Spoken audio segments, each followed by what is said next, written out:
My name is Eleanor Grace Whitfield, and I am 82 years old. These days, I sit in a little wooden chair by the window of my modest home in Yorkshire, England, watching the light fall across the fields. My bones ache more than they used to, and sometimes I forget where I've put my spectacles. But my mind still carries the weight of years gone by. I often think that life is like a patchwork quilt, pieces of joy, sorrow, laughter, loss, and love stitched together by time. Now, as I look back, I want to tell my story, not because it is extraordinary, but because every life, no matter how ordinary it seems, carries lessons worth sharing. Early childhood. I was born in the spring of 1943, in the middle of the Second World War. My mother used to tell me that the day I came into this world, the sirens had wailed not long before, and the streets of Leeds were dark with the shadows of rationing and fear. My father was away with the army, and my mother held me close, praying he would come home to see the little girl he had not yet met. We lived in a 2-room terraced house with a coal fire that smoked more than it warmed. The kitchen was small, with a heavy wooden table at its heart. My earliest memories are the smell of bread baking. My mother stretched the rations as best she could, mixing potato into flour to make loaves last longer. When my father finally returned after the war, I was already 2 years old. I remember hiding behind my mother's skirt when a tall man in uniform entered the room. His arms were strong and his voice deep, but his eyes were soft when he looked at me. "There's my Ellie," he whispered, lifting me into the air as if I were weightless. That was the beginning of our bond. Childhood was simple, yet it never felt lacking. We had little money, but we had stories, games, and songs. My father had a gramophone, and on Sundays he would play old records. I would twirl around the kitchen, my bare feet slapping against the cold stone floor, while my parents laughed. School began when I was 5. I walked with other children down cobbled streets, carrying a small satchel my mother had sewn from scraps of cloth. The classroom smelled of chalk and ink, and the teachers were strict. I wasn't the brightest child, but I was curious. I loved stories, especially fairy tales, and I often dreamed of faraway castles and adventures. Friendships were simple then. My closest companion was Margaret, a girl with wild curls and a laugh that echoed across the schoolyard. We shared secrets, sweets, when we could get them, and whispered dreams about what we would be when we grew up. She wanted to be a nurse. Though I didn't dare tell anyone, longed to be a writer. But life was not always sweet. Illness lingered in many homes, and loss was common. I still remember the day when Margaret's little brother died of pneumonia. I was only 8, but the sight of her tears and the silence in her once lively home marked me. That was the first time I understood that life, no matter how bright, carries shadows. Still, childhood held more laughter than sorrow. Summers were long days spent chasing butterflies in the fields with the smell of freshly cut grass in the air. Winters were cold, but the warmth of the fire and the sound of my mother humming as she darned socks made our little home feel safe. I often think back to those early years as the foundation of everything I became, shaped by love, by struggle, by the resilience of parents who had known war and still managed to smile. I entered my teenage years in the 1950s, a time when England was still rebuilding itself. Streets were being repaired, shops were opening again, and for the first time there was a feeling of lightness in the air. Yet in our little home, we still counted every penny. By then, I was tall and lanky, with long brown hair that never quite behaved. My mother often braided it tightly, but loose strands always found a way to fall across my face. I was shy, but inside I carried a storm of thoughts and questions about the world. School became both joy and a struggle. I loved English literature and history, but mathematics was my enemy.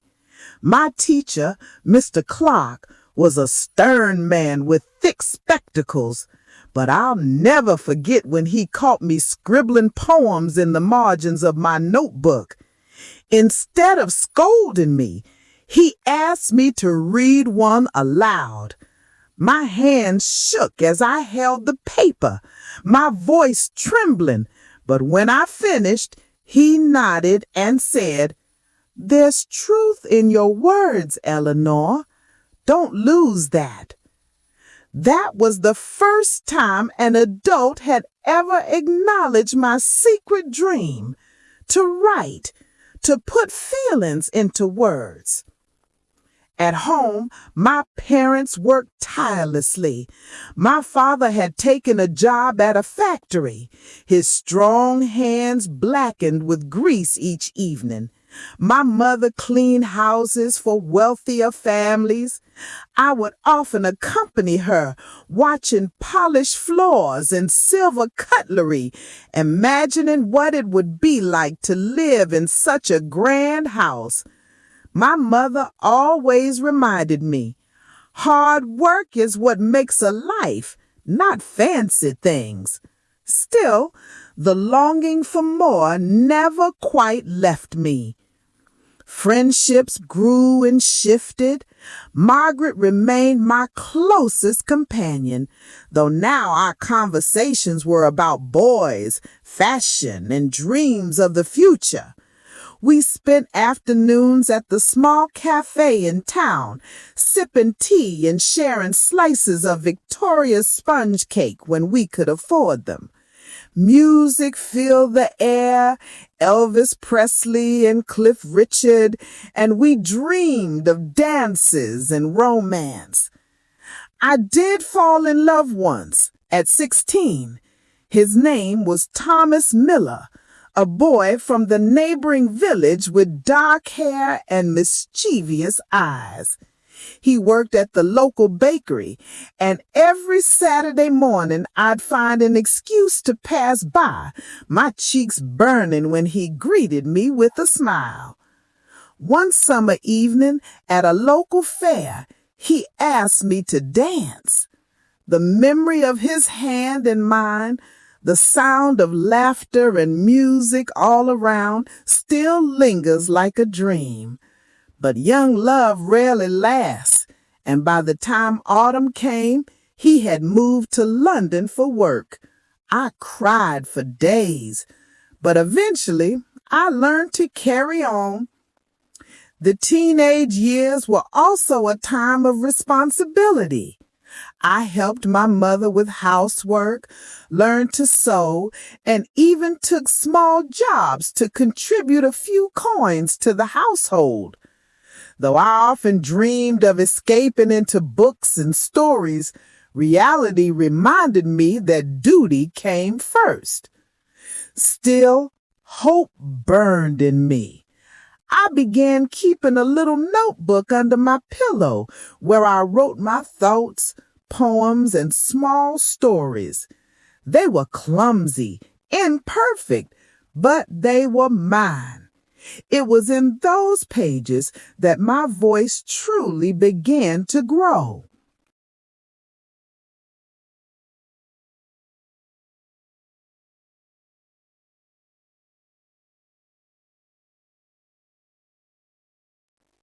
By the time I turned 18, the world seemed to open up before me.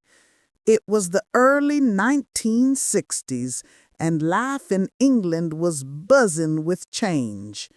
The music was livelier, the fashions bolder, and everywhere I looked there was talk of opportunity. I finished school at 16 and went straight into work. My first job was at a small bookshop in Leeds. To most people, it was an ordinary shop with shelves that smelled of paper and dust. But to me, it was heaven. I spent my days sorting through novels, serving customers, and sneaking glances at pages whenever I could. The shopkeeper, Mr. Henshaw, was a kind old man who allowed me to borrow books as long as I returned them without bent corners. I devoured everything from Jane Austen to Charles Dickens, and sometimes modern poets whose words made my heart ache. It was during these years that my longing to write became almost unbearable. I would sit by candlelight at night, filling pages with stories, though I rarely showed them to anyone.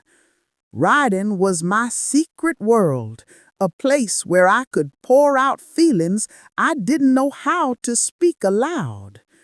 Love entered my life again when I was 21. His name was Richard Whitfield, a tall, broad-shouldered man who worked as an apprentice carpenter. We met at a church social where he spilled lemonade on my dress while trying to balance 2 cups at once. I remember laughing, and he looked at me with such warmth in his blue eyes that I felt something stir inside me. Richard was patient, hard-working, and deeply kind. We spent long evenings walking along the river, talking about everything and nothing. Unlike the fleeting romance of my teenage years, this felt steady, real. My parents liked him, and though we had little money between us, we dreamed of a life together. We married in the summer of 1964. It was a modest ceremony in a stone church with borrowed flowers and a dress my mother had sewn. I remember the way the sunlight streamed through the stained glass windows, casting colors across Richard's face as he said his vows. In that moment, I felt I had stepped into a story I once only imagined. The first years of marriage were not easy. We rented a small flat above a grocer's shop with thin walls and a leaky roof. Richard worked long hours at the carpenter shop while I continued at the bookshop. Money was tight and sometimes we argued over bills, but love always brought us back together. At night we would sit close, drinking tea from chipped mugs, dreaming of a little house with a garden someday. Children soon followed. Our first daughter, Anne, was born when I was 24. I remember the terror and joy of holding her for the first time, such a tiny, perfect being with fingers that curled tightly around my eye. 2 years later came Michael, our son, and then a few years after, another daughter, Claire. Life became a whirlwind of feedings, nappies, and sleepless nights. Motherhood was both beautiful and exhausting. I often felt torn between my secret longing to write and the demands of raising a family. My notebooks lay hidden in drawers, waiting for moments of quiet that rarely came. Still, I poured love into my children, determined to give them the warmth and security my own parents had given me. Richard was my anchor during those years. He worked tirelessly to provide for us, and on Sundays he would build toys for the children from scraps of wood. Our home was humble, but it was filled with laughter. Children's footsteps on the stairs, the smell of bread baking, the sound of Richard humming as he worked in his shed. Of course, there were struggles too. Money was always scarce. Illness sometimes visited our home, and there were nights when I cried quietly, wondering if I had lost myself in the endless rhythm of motherhood and duty. But looking back now, those were the years when love grew roots, steady and unshakable. Young adulthood was my season of beginnings, of love, of family, of laying the foundation for a life that would stretch far beyond my own dreams. By the time I reached my 40s, life had settled into a rhythm, one part comforting, another part exhausting.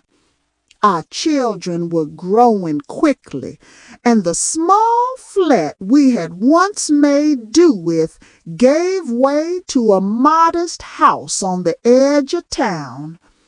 It wasn't much, but it had a small garden out back, just enough for roses and a few vegetables. I remember planting them with Anne and Michael, their little hands covered in soil as they laughed. Richard's carpentry skills became well known, and he eventually opened his own workshop. It was never a grand business, but it brought in enough for us to live with a little more ease. I, too, returned to work part-time at the bookshop when the children were older, grateful to once again be surrounded by words. Still, my notebooks remained hidden companions. Motherhood in middle age was a strange balance. Anne grew into a thoughtful young woman with dreams of becoming a teacher. Michael, strong-willed and adventurous, often tested our patience, while Claire, the youngest, carried a gentleness that reminded me of my own childhood self. Each child brought joy and worry in equal measure. There were nights of celebration, exam results, birthdays, holidays where we all squeezed into the car for long drives to the seaside. I can still see the children running into the waves, their laughter carried by the wind, while Richard and I sat on the sand with flasks of tea.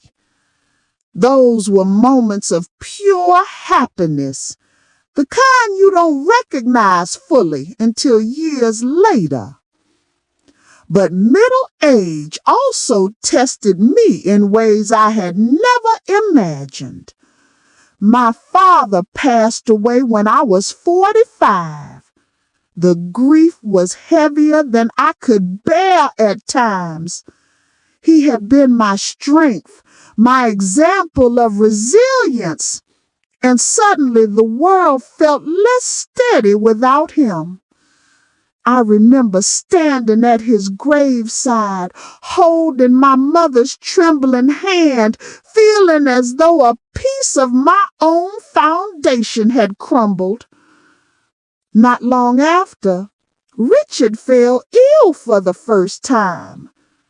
It was nothing grave then, just exhaustion, the doctor said.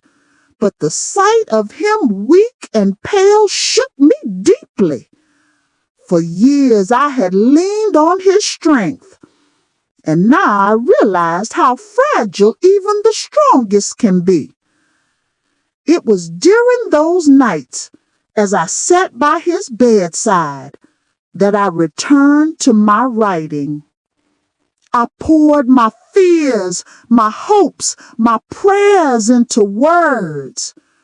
Writing became not just a dream, but a lifeline. As middle age stretched on, sacrifices became part of everyday life. There were holidays we never took because school fees or house repairs came first. There were nights I stayed up late sewing clothes or mending broken toys, while my own dreams waited quietly in the background. At times I resented it, but more often I accepted it as the price of love. Yet even in sacrifice, there was growth. I became more involved in the community, helping at the church, visiting neighbors who were ill, and running small events at the local school.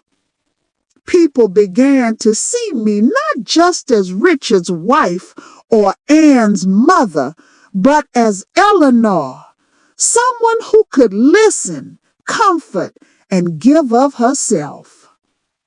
Looking back now, middle age was a season of building a family, a home, a reputation, and inner strength I didn't know I had. It wasn't glamorous and it wasn't easy, but it was real. It was the steady heartbeat of a life that mattered. I entered my 60s. Life had begun to slow down, though not without its storms. The children were grown by then. Anne had married a kind man named Stephen and became a teacher, just as she had dreamed. Michael pursued a career in engineering and moved to London, full of restless ambition. Claire, always gentle, chose a quieter path, working at a library and caring for my mother when age weighed heavily on her. Watching them find their places in the world filled me with pride, though it also left a quiet ache in my chest. The house, once so alive with noise, now echoed with silence. I would sometimes walk past their old bedrooms, still imagining the laughter and arguments, the footsteps running up and down the stairs. That emptiness was one of the hardest adjustments of later life. But Richard and I, however, found a new rhythm.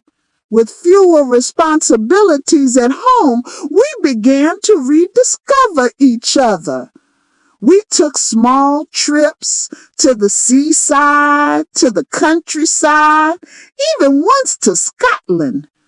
I remember walking with him along the cliffs, the wind whipping my hair, his arms steady around my shoulder.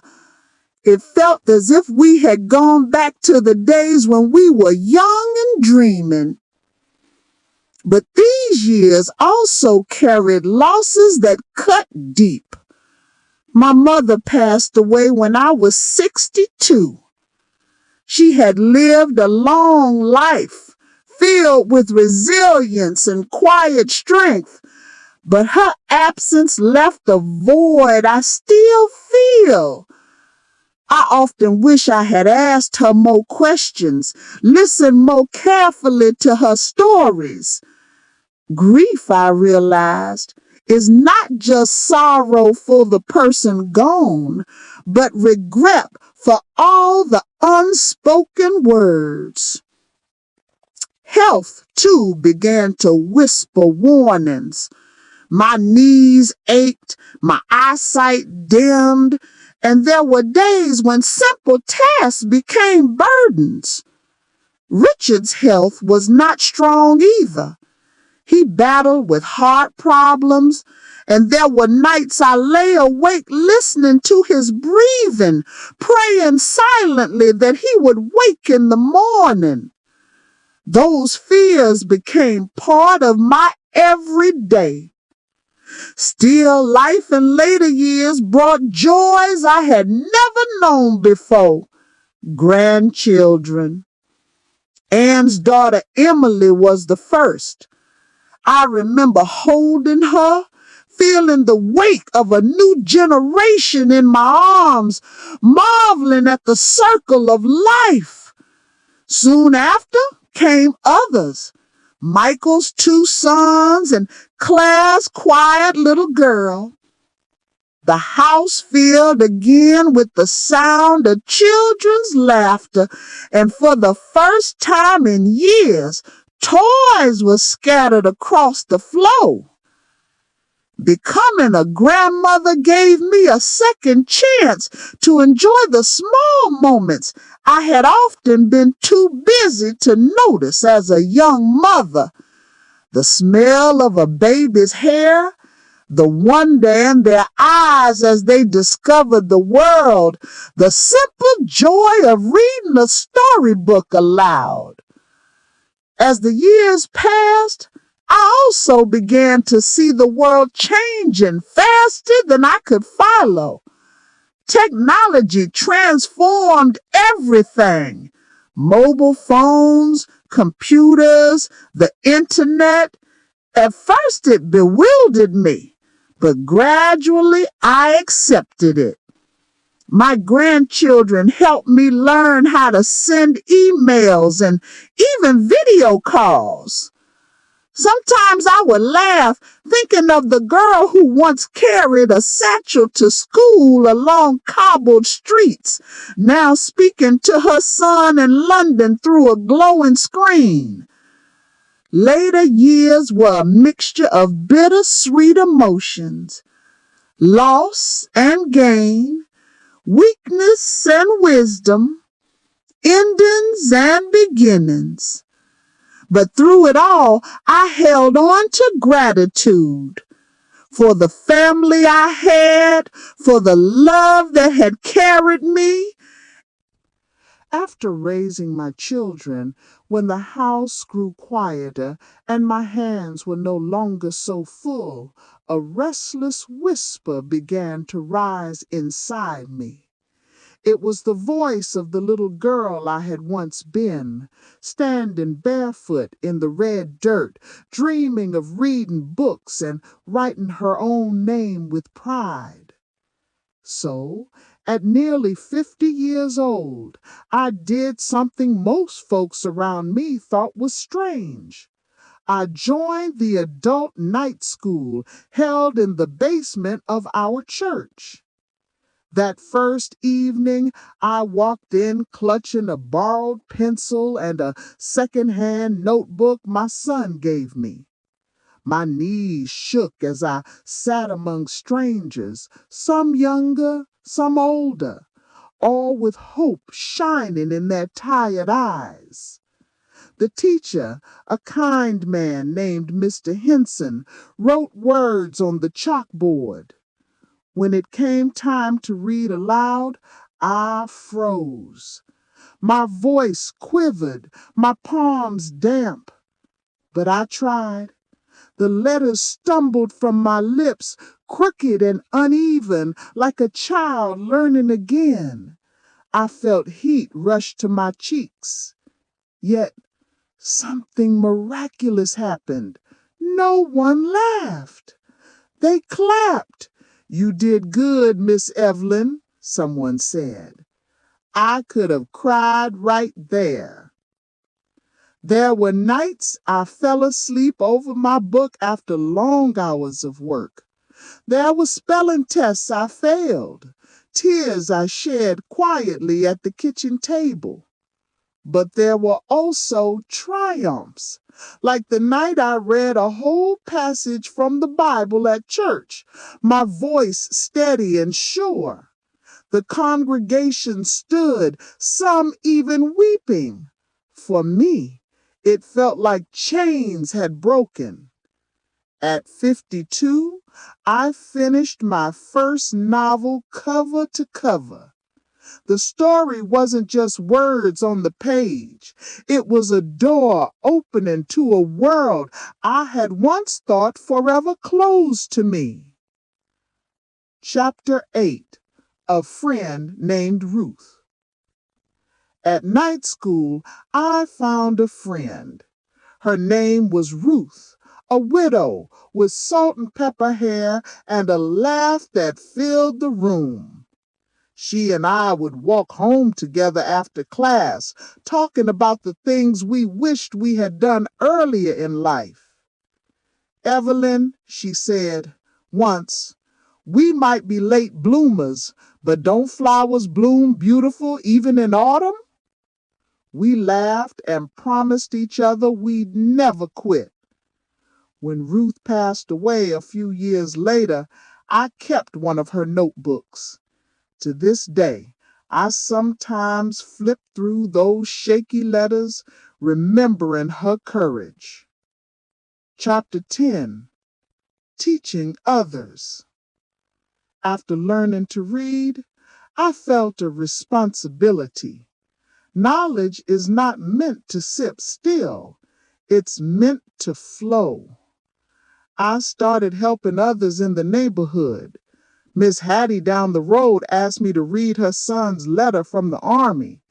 Old Mr. Lewis, who never could sign his name, beamed the first time I guided his hand to write it on a voter card. At church, they asked me to read passages on Sundays. Imagine that! The same girl who once hid from school, now standing before a whole congregation reading God's Word. Chapter 10. Family Turns. Life never stopped throwing trials. My eldest son lost his factory job and brought his wife and children to live with me for a while. The house was crowded, noisy, but full of life again. One evening, as we all sat at supper, my little granddaughter leaned close and asked, "Grandma, will you help me with my school project?" She wanted me to read with her, to explain history dates. I almost laughed and cried at the same time. Me, who once could barely write my own name, now helping the next generation with homework. At a family reunion, I gathered all the younger cousins and told them my night school story. I wanted them to know that education is a gift, never to be wasted. They sat wide-eyed, listening as if my story was a legend. Chapter 11. Battles with the Body. Time has its way with all of us. By my 60s, arthritis crept into my hands, twisting my fingers, making it harder to sew and quilt. My knees ached when I climbed stairs. I remember one visit to the doctor's office. The sterile smell, the nervous tap of my foot, the way my daughter squeezed my hand when the doctor said, "You'll have to slow down, Evelyn." Slowing down was never easy for me, but I learned to find peace in gentler things. Rocking on the porch, humming old hymns, stitching quilts one careful square at a time.